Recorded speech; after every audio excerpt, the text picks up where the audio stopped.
So we finally get a new chapter to the Trinity 7 manga. And it's a setup slash let's clarify some information and hint at other information kind of chapter. I'm not really complaining because honestly, we'll take what we get. It's a monthly to every 2 months kind of manga, and it's really a good manga.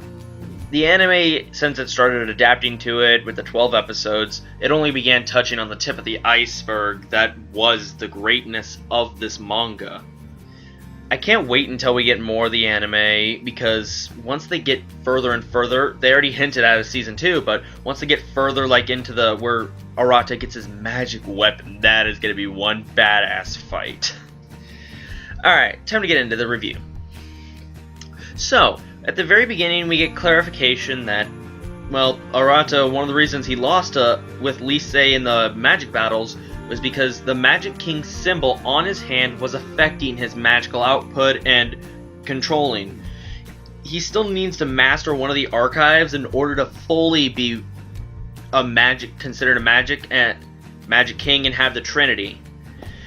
And then we get the one goddess or revival chick that, well, they're flirting again in this chapter, but we revealed earlier on that she hates him. So you kind of wonder what game is she trying to play at, and well, it kind of clarifies almost what game she's playing at, because it's like 2 or 3 in the morning there, and she somehow finds Arata outside, and they're sitting on a bench eventually. And it's weird because it almost seems like she was seeking him out. I'm really curious to what she wants with him, or, well, considering he is a Magic King, a lot of people want him, well, a Magic King candidate. A lot of people would presumably want him for his power. But, alright, moving forward. We have a little clarification into the whole spirits thing that we've been wondering for a while. She explains that the spirits are the roots of all forces in the world. Like, they're the fire that burns and just turns things to ashes. They can be the air, they can be the blood inside of us. They're everything. And she can control those.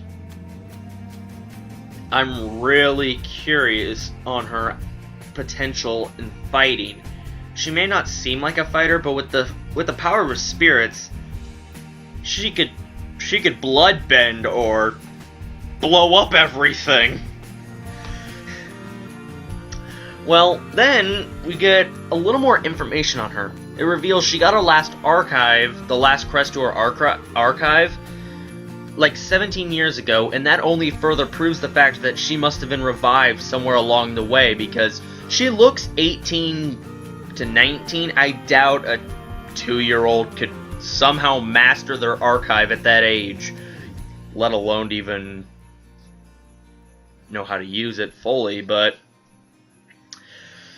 so that just clarifies and adds more evidence against her being revived and all that.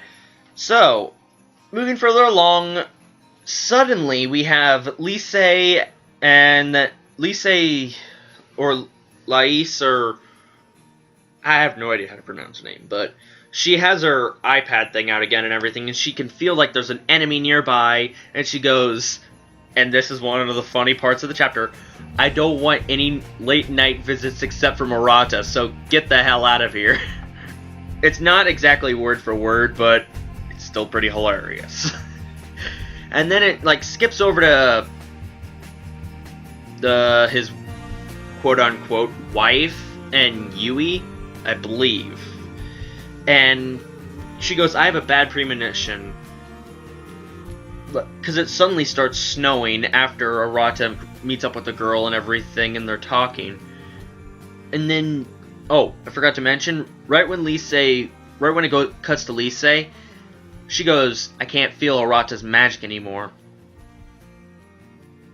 What has this spirit chick done to Arata? Because we don't hear, or there's no more references to him after to those two pretty much throughout the chapter.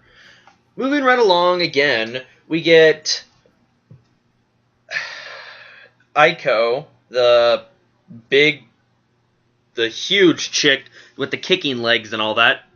Those wonderful legs. She's best girl. One of the best girls. And Levi. They're facing down the headmaster of Akasha Academy. The academy that's currently making its move to capture the Magic King. Go figure! Dude, just the fight scene, although brief,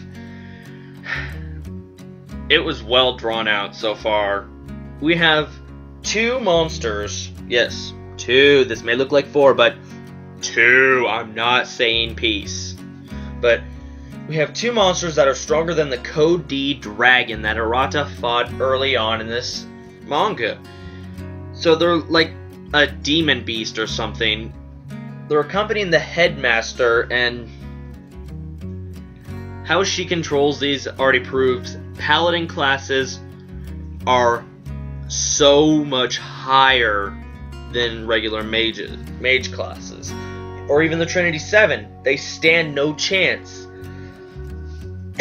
Only to further add proof to this is, with all of their techniques and everything, Levi and Akio haven't even laid one scratch on this headmaster. And at the very end, she pulls out like 10 divine blades. I said this was a setup chapter and a clarification. We got like 90% setup, 5% action, and 5% clarification. Clarification on the spirits, 10%, well 90% on the whole setup and setup for what's going to happen to Arata or what exactly is going to go down. Is the spirit chick going to join his harem in the end, or are they actually going to have to fight? Sure, this may be seeming like a harem anime or a harem manga, because he does have several females that have a crush on him. But the thing about this is,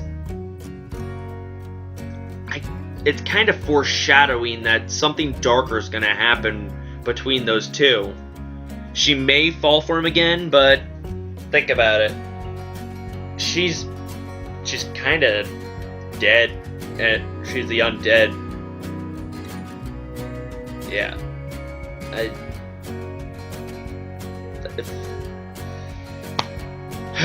Onto another topic. The clarification, we got the spirits and all that, and then the action, although short, it was pretty good. I won't lie. I like it. Personally, I like this chapter a little bit more than I did the magic battles, because the magic battles, they were mostly focused on how impressive the magic was, not on how much damage you could do. This battle was actually like we're gonna fight to our fullest potential and all that. Granted, none of them are in Magus mode yet, and none of them are in Sorcerer's mode or etc. All in all, I'd say this was actually a pretty good chapter, though it's gonna be killer waiting another month or a month and a half or almost 2 months to get chapter 47 when they hopefully reveal what's gonna happen. So yeah, I'll leave a like and I'll leave it down in I'll leave a link in the description. So leave a like, comment, or subscribe for more. See you in the next review.